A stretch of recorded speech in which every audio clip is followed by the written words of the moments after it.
지금 아직도 온라인 예배 드리는 교회가 있습니다. 그러니까 5월 5일까지 드린 교회가 많이 있고요. 그렇습니다. 또 오프라인에서는 하나 교회도 있습니다. 아마 이렇게 교체되는 있습니다. 자동차에는 라디오가 있어야 합니다. 학급에는 오락부장이 있어야 합니다. 교실 칠판에는 떠드는 사람이 있어야 합니다. 여러분 옛날에 보면 칠판에 쓰잖아요. 떠든 사람 심순덕, 청소하고 도망간 사람 정명돈, 이게 써 있잖아요. 그렇죠? 네. 교실 칠판에는 떠드는 사람이 있어야 됩니다. 혹은 오늘의 당번이 있어야 됩니다. 커피에는 향이 있어야 됩니다. 휴대폰에는 잊히지 않는 번호가 있어야 됩니다. 카피라이터 이시은의 책 짜릿하고 따뜻하게 중에 나오는 구절입니다. 비 오는 날에는 뭐가 있어야 돼요? 이순환 권사님, 비 오는 날에는 뭐가 있어야 돼요? 부침개가 있어야 됩니다. 할렐루야. 부침개 있어야 되잖아요. 하굣길에는 뭐가 있어야 돼요? 떡볶이가 있어야 돼요. 소풍에는 뭐가 있어야 돼요? 김밥하고 또 뭐요? 사이다가 있어야 돼요. 달력에는 뭐가 있어야 돼요? 휴일이 있어야 됩니다. 그리고 기념일이 있어야 됩니다. 그리고 옛일에는 추억이 있어야 되고 오늘에는 환희, 내일에는 희망이 있어야 됩니다. 엑셀레이터에는 브레이크가 있어야 하고 무너지면은 재건축이 있어야 됩니다. 손에는 성경이 있어야 되고 그리고 뭐가 있어야 돼요? 책이 있어야 됩니다. 내겐 하나님이 있어야 되고 당신이 있어야 됩니다. 당신에게도 하나님이 있고 내가 있겠지요. 자, 우리 옆 사람이 말하겠습니다. 당신에게는 하나님이 있고 내가 있겠지. 한번 쳐다보면서 한번 해보세요. 당신에게는 하나님이 있고 내가 있겠지요. 네. 우리가 서로 그렇게 있음으로 존재함으로 의미가 있고 재미가 있는 거예요. 정광민 집사님에게는 제가 있어요. 내게는 정 집사님이 있어요. 우리 정 집사님에게 하나님이 있고 제가 있고 이순환 권사님이 있고 김홍옥 장로님이 있고 그리고 집사님을 지극히 사랑하는 누구야? 윤승근 집사님이 있고 그리고 딸과 같은 신건봉 집사님이 있고 내게는 당신이 있고 하나님이 있어야 됩니다.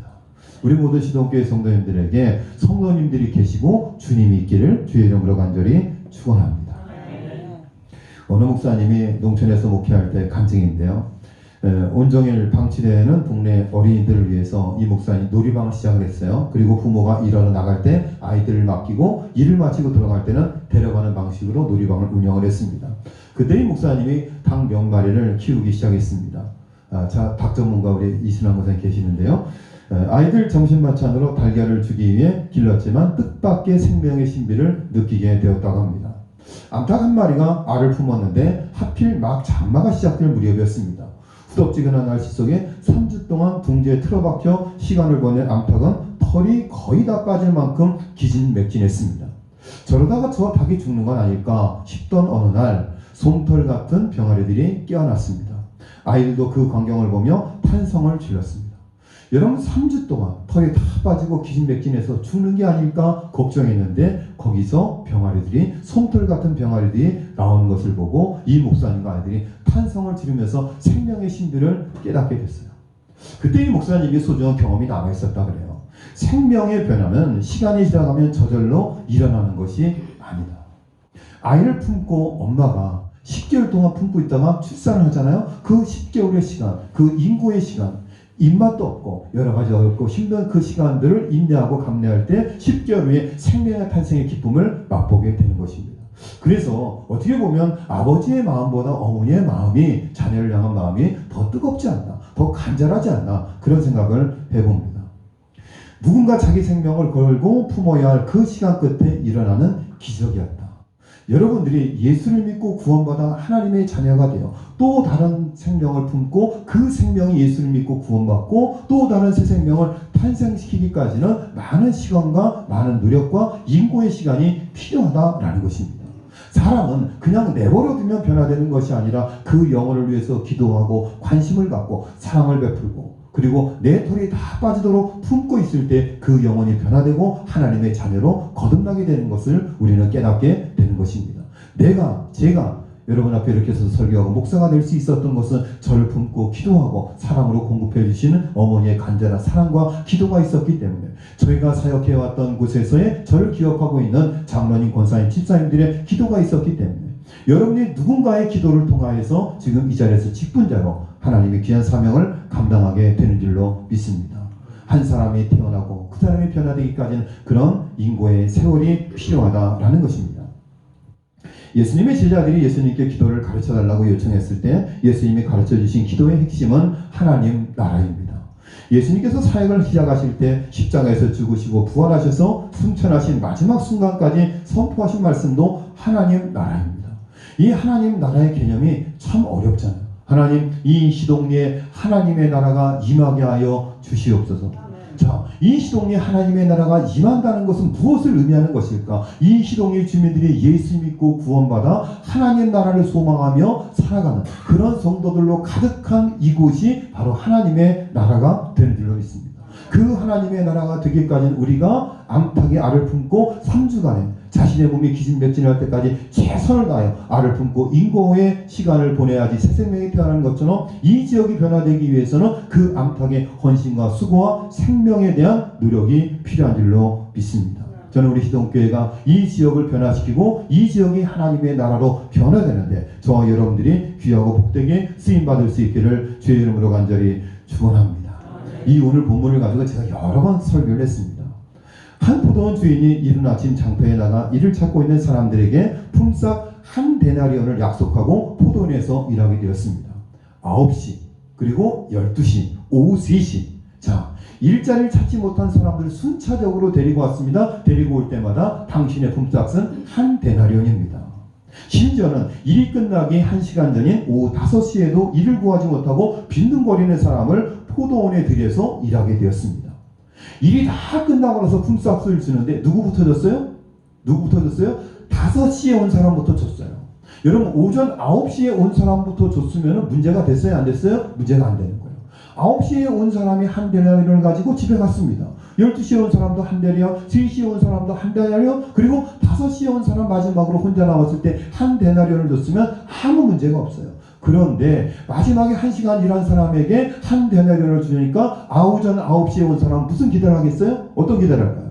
예를 들어서 우리 혜영이 어머니가 오후 5시에 일을 하러 왔어요. 그런데 혜영이 어머니에게 품삯을 10만 원을 줬어요. 그런데 윤기 어머니는 오전 9시에부터 와서 쎄 빠지게 일했습니다.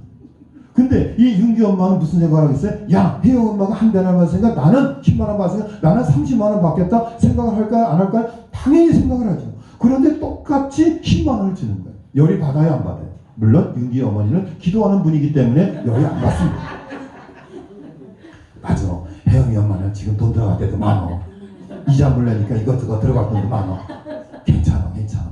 그럴지 모르겠지만 속적은 저 같으면 열받죠. 아니, 열받지 안 받아요? 그렇잖아요. 김경수 입사님. 이선희 입사님은 오후 5시에 와서 10만 원 받아가고 오전 9시부터 쎄 빠지게 되는데 10만 원 받고 당연히 열받죠. 포도원 주인은 따야 할 포도가 너무 많은데 손이 부족해서 일꾼을 더 데려온 것일까요? 아니에요. 왜 데려왔을까요? 일을 구하지 못해서 장터에 남아있는 사람들은 굶주림과 고통 속에 떨 수밖에 없는 사람입니다. 하루 벌어먹고 하루 사는데 그 사람이 일을 찾지 못해서 빈손으로 들어가면 아이들이 쫄쫄 굶어야 돼요. 공과금도 내야 되는데 공과금 낼 돈도 없는 거예요. 그러니까 하루를 살아갈 수 있는 한 데나리온이 절박한 사람들을 위해서 일이 필요해서가 아니라 일손이 필요해서가 아니라 그 사람들을 위해서 불러주셨다라는 것입니다. 경쟁력이 떨어지고 자격 없는 사람들입니다. 포도원 주인은 그들을 긍휼히 여겨서 포도원에서 일하게 합니다. 자, 인력시장에 나가면 뽑혀가는 사람들이 있어요. 인력시장에 나가도 뽑혀나가지 못하는 사람이 있어요. 자, 여러분들이 노가다 식장이라고 생각을 해봅시다. 어떤 사람을 뽑아가겠습니까? 장로님, 어떤 분을 뽑아가겠어요? 눈이 부리부리하고 근력 좋고 힘 좋고 빠릿빠릿하게 한 사람을 뽑아가지 않겠어요? 병든 닭처럼 꼬박꼬박 졸고 있고 비실비실한 사람을 뭐로 뽑아가겠습니까? 그러니까는 오후 5시까지 일자리가 없어서 남아있는 사람은 어떤 사람들이에요? 자격이 없는 사람들이에요. 부족한 사람들이에요. 연약한 사람들이에요. 그러니까 이 5시에 뽑혀간 사람들은 특별히 더 큰 은혜를 입은 사람들이에요. 자, 이제 날이 저물어 나중에 온 사람들부터 삭슬 줍니다. 청지기는 주인의 지시에 따라 1시간 일한 일꾼에게 하루싹 한 데나리온을 주었습니다. 이것을 본 가장 먼저 일꾼들은 한 데나리온을 받기로 약속했지만 더 많은 시간을 일했기 때문에 더 받을 것이라는 기대가 있었습니다. 그런데 그 기대가 깨졌습니다. 주인은 일한 모두에게 한 데나리온을 줬습니다. 먼저 온 일꾼은 주인을 원망합니다. 12시간 일한 나와 1시간 일한 자를 똑같이 대우하는 것이 불공평하다고 생각했습니다. 이 말씀이 우리에게 주는 교훈은 뭐냐면 우리도 먼저 온 일꾼들과 같은 모습으로 살아간다는 것입니다. 이들은 자신이 포도원 주인에게 선택받았다는 것을 잊었습니다. 은혜를 잊으니까 원망하고 자신의 공로를 내세우는 것입니다. 9시에 선택받은 나도 주인의 은혜를 통해서 포도원에서 일하게 되었습니다. 그리고 주인은 한 데나리온을 약속했고 한 데나리온을 주었습니다. 여러분, 주인은 아무것도 잘못한 것이 없고 인력시장에 나가서 내가 일하지 않으면 살 수 없는 그런 절박한 가운데 나를 뽑아준 포도원 주인에게 감사한 마음이 있었겠죠. 그런데 나중은 사람에게 똑같이 한 데나리온을 주었을 때 원망과 불평이 생겼다라는 이야기예요. 다시 말하면 나를 뽑아준 하나님의 은혜를 그새 잊어버렸다는 이야기예요. 한 데나리온은 한 가족이 하루를 사는 데 필요한 금액입니다. 세상의 가치로 공정하게 1시간 일한 만큼만 주었다면 늦게 온 일꾼의 가족은 필요를 채우지 못하고 고통 속에 지내야 했습니다. 한 데나리온을 받을 자격 없는 자인데 주인은 모두의 필요를 채워주었습니다. 이것이 하나님 나라의 통치 원리입니다. 여러분, 하나님의 은혜는 공평합니까? 공평하지 않습니까? 하나님의 은혜는 공평하지 않습니다. 여러분, 하나님이 공평하게 대하셨다면 누구나 다 지옥에 갈 것입니다. 불공평의 은혜의 최대의 수혜자는 바로 누구예요? 불공평의 은혜의 최대의 수혜자는 누구예요? 여러분, 내가 오후 5시에 뽑힌 사람일 수도 있어요. 오후 3시에 뽑힌 사람일 수도 있고 12시에 뽑힌 사람일 수도 있어요. 물론 오전 9시에 제일 먼저 뽑힌 사람일 수도 있지만 우리는 모두 하나님의 불공평의 은혜의 최대의 수혜자가 바로 저와 여러분이 될 수 있다는 거예요. 여러분 어떻습니까? 나는 자격이 없는데, 나는 부족한데 하나님께서 나를 불러주셔서 우리 시도교회 일꾼 삼아주시고 하나님의 사명을 감당하게 해주셨는데 그것은 모두 뭐예요? 하나님의 은혜다라는 이야기입니다. 하나님은 주인인 나를 의롭게 여기시고 천국 백성으로 삼아주셨습니다. 이것이 하나님의 공평함입니다. 자격 없는 자에게 주신 하나님의 은혜입니다. 이 은혜를 잊지 말고 감사하며 받은 은혜를 흘려보내며 하나님 나라를 확장해가는 저와 여러분 될 수 있기를 바라겠습니다. 코로나19로 인하여서 한국 사회는 한동안 고강도 사회적 거리두기를 전 사회 영역에서 실시했습니다. 그 기간 동안 소상공인들의 고통은 이루 말로 다 할 수 없었습니다. 미세한 에어로졸 입자로도 신종 코로나 바이러스가 전파될 가능성이 있기 때문에 가급적 멀리 떨어져 있는 것이 좋기 때문이었습니다. 그래서 요즘 부각되는 단어가 언택트입니다. 자, 컨택트 그러면 접촉하다는 뜻이에요. 언택트, 서로 접촉하지 않고도 이루어지는 활동. 그래서 요즘 부각되는 단어는 컨택트가 아니라 언택트, 떨어져서도 접촉하지 않고서도 이루어지는 일들, 꼭 만나지 않고서도 이루어질 수 있는 일들. 지금 저희 딸내미도요, 이번 1학기를 전면 인터넷 강의로 수정을 했어요. 사실 다음 주에 가게 돼 있었거든요. 그런데 어젠가 결정됐니? 이제 그저께? 금요일날 최종적으로 1학기는 인터넷 강의로 전환이 됐습니다. 전환이 되고 나서 유진이가 너무나 슬퍼갖고 대성통곡하고 학교 가서 친구들도 만나고 싶고 열심히 공부도 하고 싶고 책 찾아서 그러는 게 아니라 할렐루야! 유진이가 학교 안 가서 가장 기쁜 건 왜일까? 아빠랑 보낼 수 있는 시간이 너무나 많기 때문에, 이건 저의 해석이고 가장 큰 이유는 순돌이와 보낼 수 있는 시간이 많기 때문에 할렐루야 그랬다고 저는 생각을 합니다. 분위기가 왜 이러지? 접촉하지 않고도 수업을 듣는 거예요. 그리고 같이 친구들도 영상으로 만나는 거예요. 접촉하지 않고 이루어지는 인터넷 강의, 수업, 시험, 그리고 회사에서도 자택근무를 하는 거예요. 그래서 화상회의를 통해서 서로 의견을 개진하고, 그리고 업무를 할당받고, 업무 보고를 컴퓨터로 보내고, 그렇게 어떤 전환이 일어나고 있습니다. 자판기 주문, 결제 앱, 셀프 주유소, 모바일 선물, 이런 것들이 많이 이루어지고 있습니다. 코로나19로 이런 문화가 교회까지 밀려 들어왔습니다. 라이브 영상 예배, 영상 편집 특송, 온라인 헌금. 생소했던 문화가 어느덧 익숙해지고 있습니다. 가정의 편안한 예배 환경도 나쁘지 않다고 생각을 합니다. 그러나 그것은 힘든 일입니다. 어제 그 조치훈교회 우리 권사님 잠깐 뵀는데요. 온라인 예배 참 힘들다고 그러시더라고요. 아마 그럴 거예요. 한 주, 두 주, 세 주, 한 달, 두 달 넘어가니까 온라인으로 하나님 앞에 예배 드리는 것이 쉽지 않다라는 이야기입니다. 본질과 수단의 문제를 우리는 고민하게 되는 것입니다. 배치 가능한 것과 배치해서는 안 되는 것의 경계가 분명히 있어야 되는 것. 여러분, 대치 가능한 것이 있고 대치하면 안 되는 것이 있어요.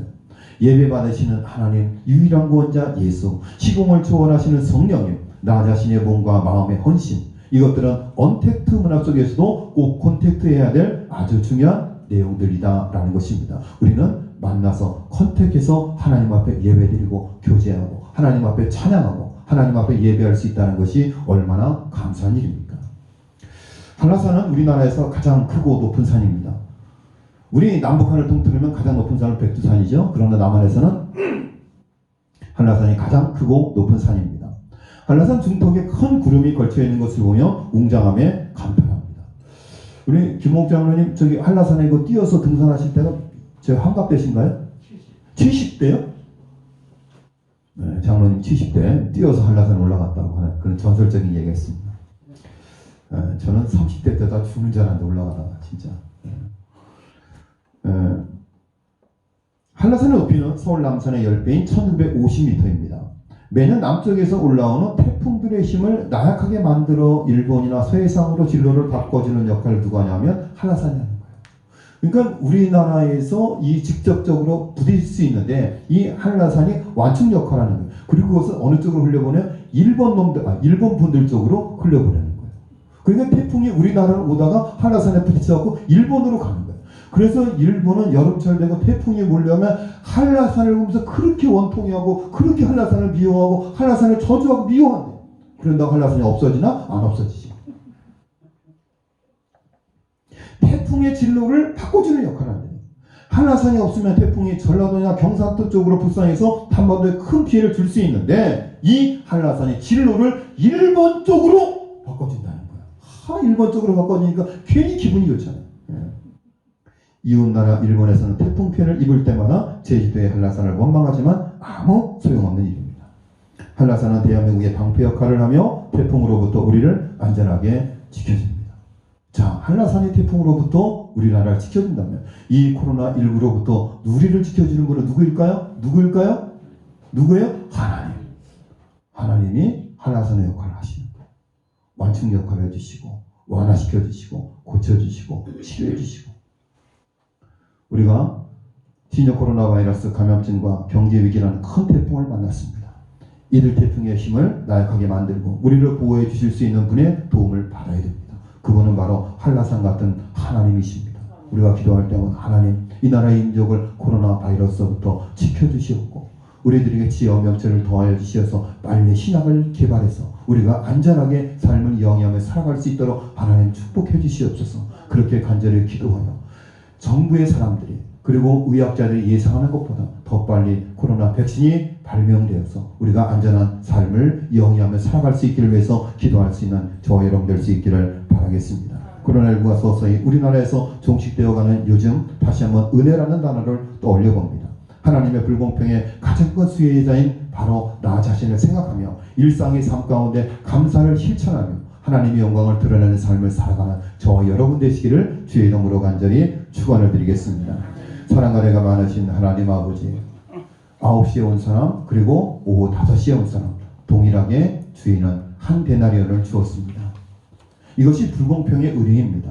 바로 나 자신이 오후 5시에 온 사람일 수 있습니다. 오후 3시에 온 사람일 수 있습니다. 오전 9시에 나왔지만 주인이 나를 뽑아주지 않으면 하루에 일감을 찾지 못해서 가족들이 고통에 빠져서 살아갈 수밖에 없는 그런 가운데 주인이 나를 선택해 주셔서 일감을 주셨고 포도원 일꾼으로 삼아 주셨습니다.